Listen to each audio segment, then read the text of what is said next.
साड़ी पहनने वाली बहू। सुनिए जी, हमारे बेटे की उम्र हो रही है, अब हमें उसके लिए लड़की देखना शुरू कर देना चाहिए। अरे अभी देवेश बच्चा ही तो है, तुम अभी से क्यों उसके लिए लड़की देख रही हो?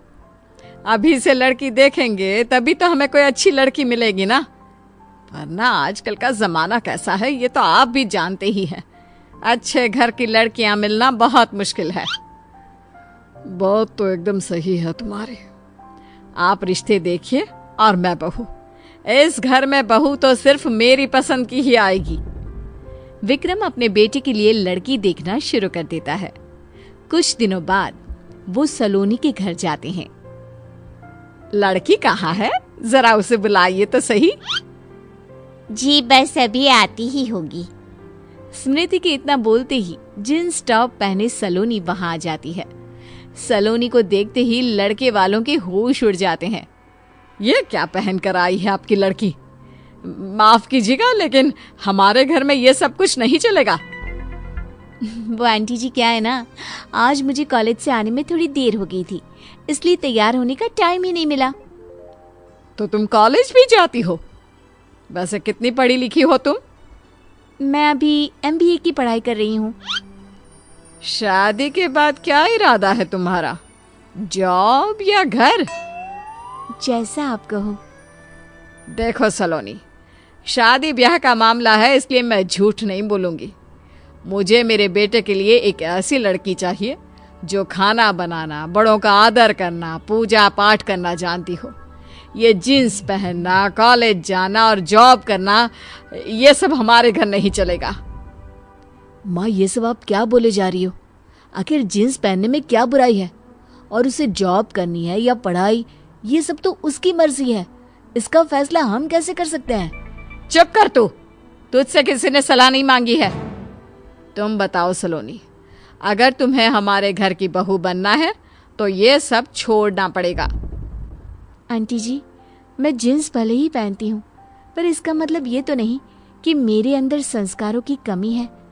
मुझे खाना बनाने, कपड़े बर्तन धोने से लेकर भगवान की पूजा अर्चना करना सब आता है। लेकिन मैं आपकी शर्त नहीं मान सकती। ना तो मैं जीन्स छोड़ूंगी और ना ही अपनी पढ़ाई। ठीक है, फिर हम भी इस शादी के लिए इनकार करते हैं।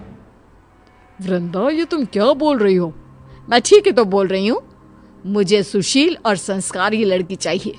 ऐसे आंखों में आंखें डालकर बात करने वाली लड़की हमारे घर की बहू नहीं बन सकती। ऐसे ही 2 महीने बीत जाते हैं, लेकिन वृंदा को ऐसी एक लड़की भी नहीं मिलती जो उसकी शर्तों पर शादी के लिए तैयार हो।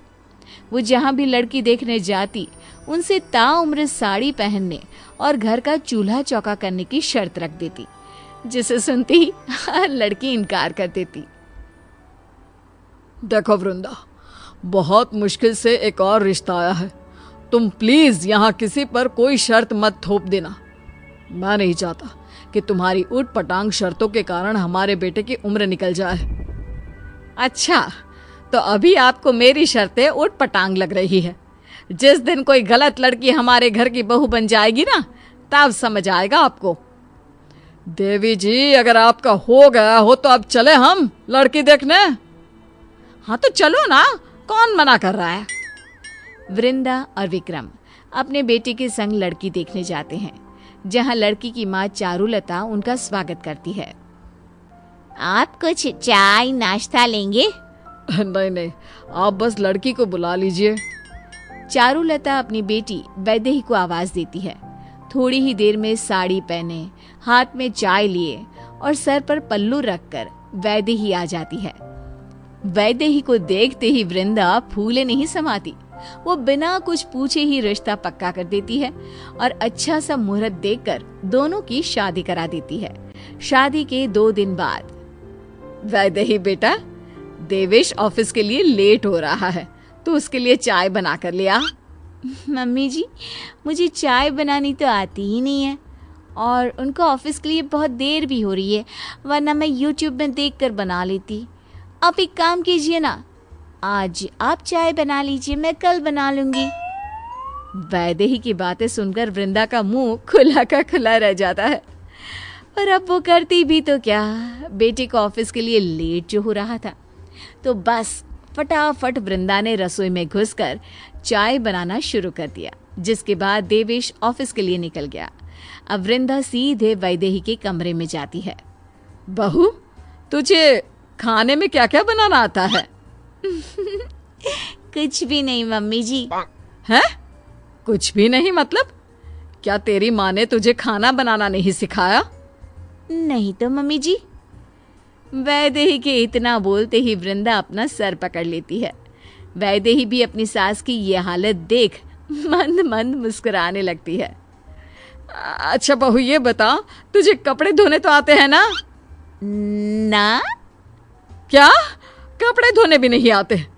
अच्छा तो बर्तन धोना, वो तो आता ही होगा। नहीं मम्मी जी, मैंने आज तक कभी बर्तन धोए ही नहीं। तो एक बात बता बेटा, तुझे आता क्या है? इस पर वैदेही शर्माने लगती है। अरे शर्मा क्यों रही है? बता ना, कुछ तो आता ही होगा तुझे। वैदेही शर्माते हुए कहती है, मम्मी जी, दरअसल मुझे ना खाने पीने और सोने के अलावा कुछ नहीं आता। वैदेही के इतना बोलते ही सास का सर चकराने लगता है। वो खुद को संभालते हुए कहती है, कोई बात नहीं बहू, मैं हूं ना, मैं तुझे सब सिखा दूंगी। दिन बीतते जाते हैं, लेकिन वैदेही घर का एक काम भी नहीं सीख पाती। वृंदा भी अब उसे सिखाते सिखाते थक चुकी थी, इसलिए अब वो भी उससे काम करने को नहीं कहती। क्या हुआ वृंदा, इतने परेशान क्यों हो? अब क्या बताऊं आपको, सारा काम दिन रात बस मुझे ही करना पड़ता है। बहू को कुछ भी बोलती हूँ तो वो साफ इनकार कर देती है। अब बहू तो तुमने खुद ही पसंद की थी, तो भुगतो अब। इसीलिए कहता हूँ, पहनावा देखकर किसी इंसान को मत तोला करो। कितना समझाया था, लेकिन तुमने मेरी एक बात नहीं सुनी। अच्छा ठीक है, मानती हूँ सही बहू चुनने में मुझसे चूक हो गई। आप खुश? इतना कहकर वृंदा वहां से चली जाती है।